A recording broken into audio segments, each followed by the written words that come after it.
Falar em trânsito, ontem a Luciana falou, amanhã vai ser o assunto trânsito. Acho que em Belo Horizonte o assunto mais interessante é etiqueta no trânsito, né? Porque falta, né? Não, e o trânsito deixa a gente bem feliz quando a gente sai. Aqui a gente fica mais irritado do que o normal. Então, exatamente. Eu acho que é um assunto muito pertinente, né? Hoje você vai num jantar, as pessoas estão falando do trânsito. Onde você vai, eu diria assim, Belo Horizonte, que é onde está aqui o estúdio do programa, é um trânsito muito ruim.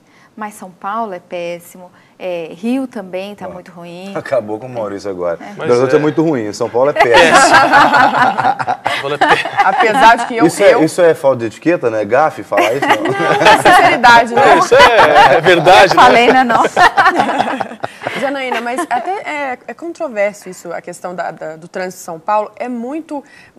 às vezes tem mais carros nas rodovias, é uma cidade muito maior. Mas é mais organizada. Eu já notei que as pessoas aqui, e olha que eu sou mineira, mas as pessoas de São Paulo costumam ser um pouco mais educadas no trânsito. Eu acho que é questão de mentalidade também. E acho também que elas estão acostumadas com o caos no trânsito há mais tempo do que aqui em Belo Horizonte, por exemplo. Então, isso é uma questão de adaptação também. Sim. A cidade, de fato, não está preparada para esse grande volume. Eu diria que o problema é muito grave, mas se a gente for falar disso, aqui vira uma outra pauta. Sim. Então, como não dá para discutir soluções para o trânsito, vamos discutir como a gente pode melhorar nossa conduta no trânsito. Eu tenho uma opinião formada, só para poder apimentar um tiquinho. Eu já começo a rir, tá vendo? Não, exatamente por isso. É porque você fica melhor, mais sorridente. Eu tenho uma opinião formada, eu acho por que o pessoal de Belo Horizonte é mais assim do que o pessoal de São Paulo.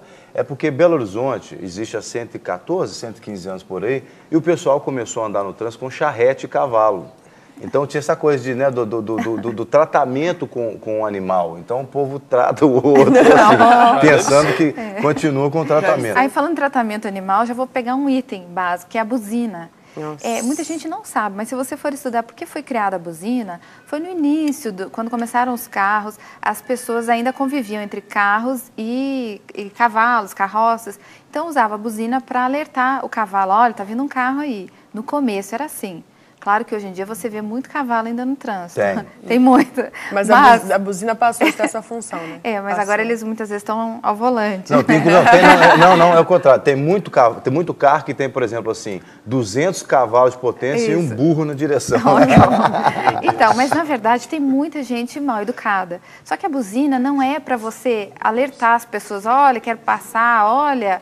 Não é para chamar a atenção de alguém na rua, não é para isso. Não é o grito do carro, né? Não é o grito do carro. A buzina, ela, na verdade, serve como alerta. Então, quando você precisar dar um alerta, você usa a buzina. Mas eu moro perto de uma faculdade. Então, quando dá 11 horas, é uma loucura de buzina, de creu, de funk, é tudo junto, Leclerc, né, gente? Leclerc, tudo junto. Então, gente, por favor, a buzina é só para aquele caso de necessidade mesmo. Às vezes a pessoa usa para irritar o outro. Ele me deu uma fechada, então eu vou passar e vou buzinar. Ele passa e buzina. Ou a pessoa, assim, quase bateu na outra, aí, em vez dela pensar, graças a Deus... Ui, desculpa. Olha, não bate. Enquanto você bebe água, eu vou falar para não dar buraco na fala. Pode beber. Tem água aqui, ó. Bebe aqui, por favor. Fica à vontade. Nossa, que como Janaína, eu dizer o seguinte... Você é muito gentil. Muito obrigado. Eu sou. Às vezes eu brinco, mas eu sou.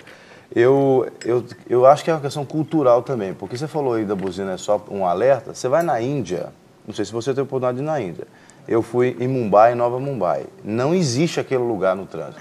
A Índia não existe no trânsito. Um brasileiro que vai naquele trânsito ali fica maluco, porque acho que o principal acessório do veículo é a buzina. É a buzina. É porque lá não tem tudo é buzina. Sinal, nada disso. Não, até tem, mas eles estão nem aí.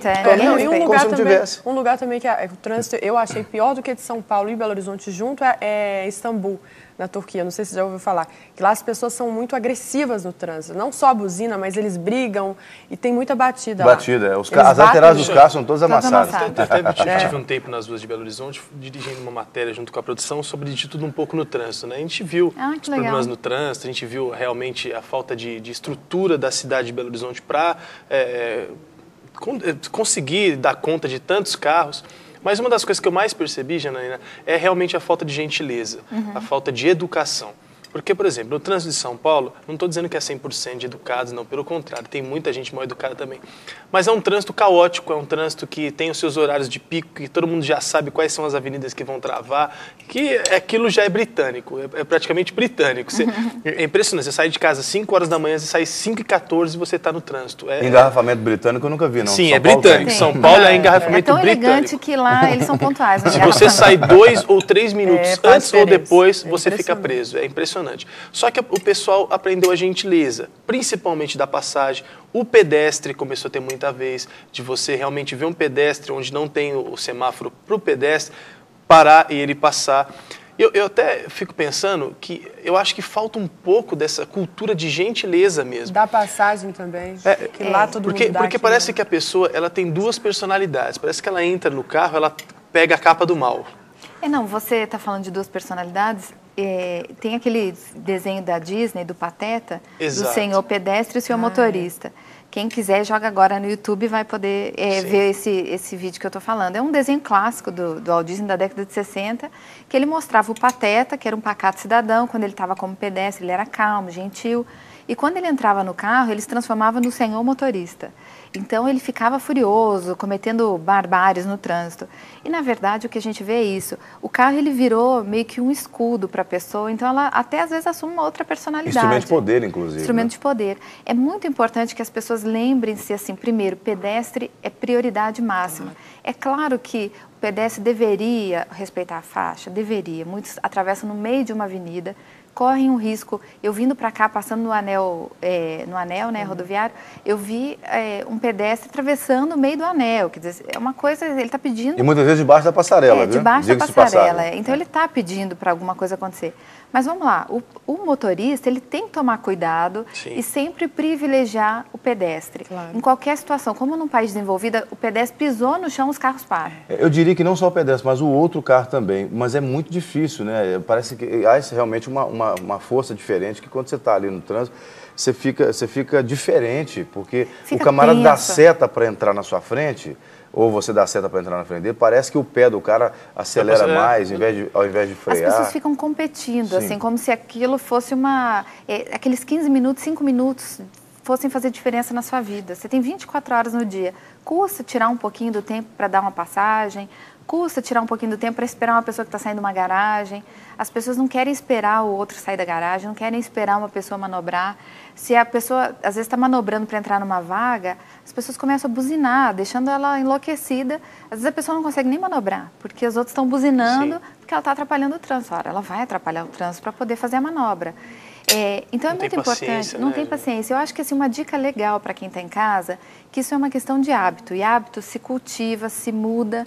E você tem que ir todo dia um pouquinho melhorando seu hábito. Então, primeiro, jamais xingar no trânsito, que é uma palavrão, coisa... Né? Que tem gente que fala palavrão, tem gente que está no banco do passageiro e xinga também, Isso engraçado, é pior, né? né? O motorista está tudo tranquilo, vem o passageiro e... O meu! A pessoa está xingando do seu lado. Então, assim, não falar palavrão em hora nenhuma, mas muito menos no trânsito, porque não vai resolver. Geralmente a pessoa nem escuta. Ela só ouve sua boca mexendo, assim, só vê sua boca mexendo, ela nem escutou o que você está falando. Não, então ela só... ela não entende o que foi. Então, aconteceu uma tragédia, né, Janaína? Não pode, não. Você não sabe quem é que está do outro lado. Há poucos dias atrás foi mostrado numa desses canais de televisão, 2 homens brigando, mas na porrada mesmo. Um motociclista que, não sei por que cargas dadas, deve ter sofrido alguma situação com um motorista de um outro veículo, e saíram numa briga violenta, inclusive, com capacete. Ele acertou a cabeça do motorista, né? Então, assim, a questão da violência, ela é muito comum no trânsito, né? Por causa de uma fechadinha, uma palavra que o outro fala também. Exatamente. Você não sabe quem está do outro lado, então toma cuidado, não fala nada. Se você foi fechado, se aconteceu, agradeça a Deus que nada mais grave aconteceu. Outra coisa, Janaína, até é interessante falar a questão de ser observado, porque eu vejo muitos cristãos, até com adesivos, a Deus é fiel, e eles não vê que ele está sendo observado. Para que então você colocar um adesivo desse se você não vai dar testemunho, né, no trânsito? Eu tenho um carro que eu encontro sempre no meu trajeto, todos os dias de manhã e ele tem um adesivo enorme cristão e ele faz coisas horríveis no trânsito. Então ele dá um testemunho contrário. É melhor tirar o adesivo, Tira o adesivo, né? Porque você está assim, prejudicando a imagem dos outros cristãos. Sim. E você não está dando um bom testemunho. Então pense bem, assim, na hora que você carregar um adesivo, seja da sua igreja, seja um adesivo com uma mensagem cristã, pense bem se você vai adotar essa conduta. O cara põe assim, propriedade de Jesus, aí sai fazendo um monte de besteira no trânsito. Jesus vai autorizando. Aí o cara deve falar assim, que ele deve ser o motorista de Jesus, pegou o carro emprestado e Jesus nem está sabendo que ele saiu com o carro. Eu vi uma foto que colocaram na internet, debochando, claro, de um carro assim que sofreu um acidente, estava dirigido por Deus, guiado por mim.